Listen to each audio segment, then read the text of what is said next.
Should you do a home birth or should you give birth at a hospital? Let's talk about it. Hey everybody, my name is Jamila Bell. I am a labor doula and lactation specialist here in Atlanta, Georgia. Today we're talking all about your birthing environment. Should you give birth at home or should you give birth at the hospital? Which is better? What are the pros and cons? How do you make that decision? Before we get into the pros and cons of each environment, let me just say this. As a doula, I am not only here for home births. That's a common misconception that I've been seeing a lot, which is that doulas are only for home births. That's not true. A lot of doulas also offer services for in-hospital births as well. Now that we got that out the way, let's go ahead and get into it. How do you know where you should give birth and what are the pros and cons? How can we make that decision? So really, this is kind of up to you and what is practical for you and your lifestyle. So let's talk about home births. Home births are amazing because they allow you full autonomy to create the birthing experience of your dreams. You know, that's kind of like the cliche idea of it. But in reality, it's really a great way for you to completely dictate how your labor environment looks. I mean, you're at home, so there's many different things you're able to do. You don't have to follow certain policies that are implemented by hospitals, such as not eating.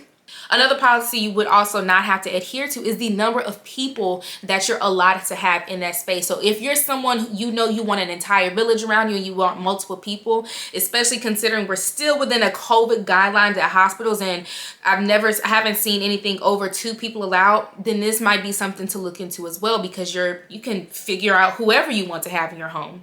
Now, it's important to note that with home births, your pain management is definitely limited. You would not be able to get something like an epidural because you're not in a hospital setting. Working with a doula and midwife, however, we do have pain management skills and things that we can do to help, but understand that there's nothing that we can do to completely take your pain away.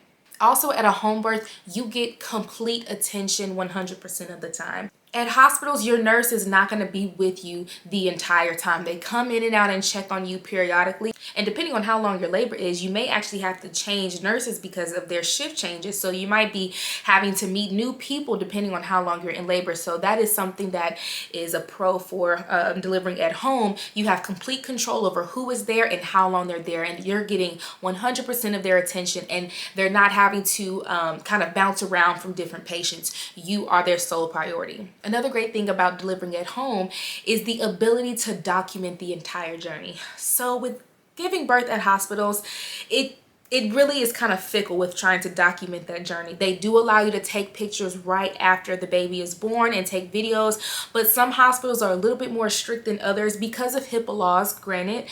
So video recording and taking pictures is a little bit more difficult. Sometimes you have to be a little sneaky and you can't make it obvious. You can't have a whole video production in the hospital, and you also can't hire a photographer to come in and, you know, take these pictures and document that journey. So if you want to really document that journey in a grand way, again, a home birth might be something that you should look into.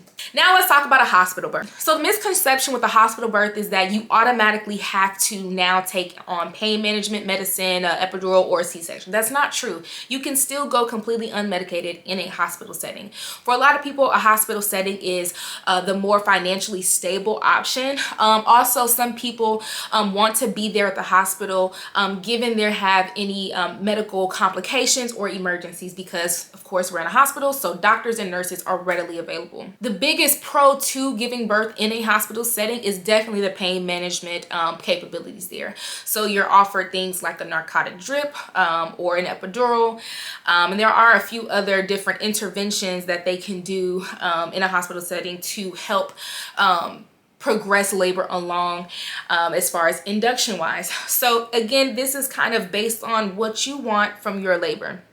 Again, with a hospital setting, you are going to be limited to how many people can come in the room with you, especially because of COVID guidelines.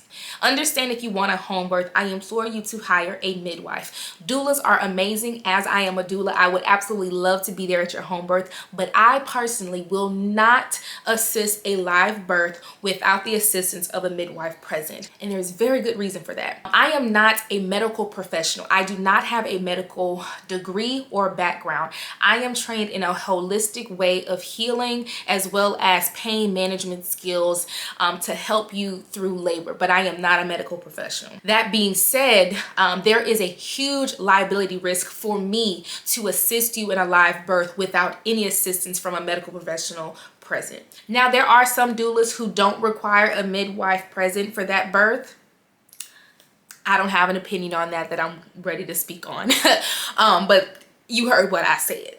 And that could be pretty pricey because now you have to hire a midwife and a doula, and those services can add up.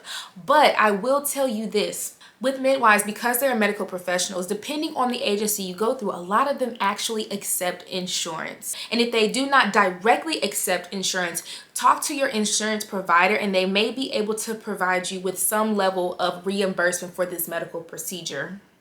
The same goes for doula services. If your doula is based out of a specific agency, check with that agency to see if they accept insurance. It gets a little bit more tricky with doula services, but it's definitely possible. There are also a lot of grants out there that you can look into to help provide financial assistance. Also, here is the main thing. Talk to your doulas about your financial situation. If you desperately want a hospital birth, or excuse me, if you desperately want a home birth and you know that you cannot afford it, or if you just want doula services for a hospital birth and you feel like you cannot afford it, talk to your doula, let them know. I can guarantee you, if they're a good doula, they will work with you. They will offer payment plans. They may even take down their rate completely to meet you where you are. Because at the end of the day, doula work, birth work is a spiritual connection. We are here to help the community. It's not necessarily about money for, with a lot of us. So just ask and you shall receive. I hope this video really helped you make your decision on whether or not you would love to have a home birth versus a hospital birth.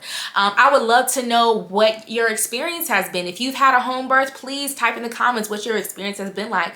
If you've had a hospital birth, let us know. I would love to create this community so we can have this conversation more. I think the more we have this conversation, the more legislation can be passed to allow home births to be more accessible to people, because everyone doesn't need to go to the hospital. As long as you don't have any major complications with your pregnancy or your baby, having a home birth should be a financially stable and accessible option for you. With all that being said, make sure you guys follow me on Instagram and of course subscribe to this channel for more doula content. Take care.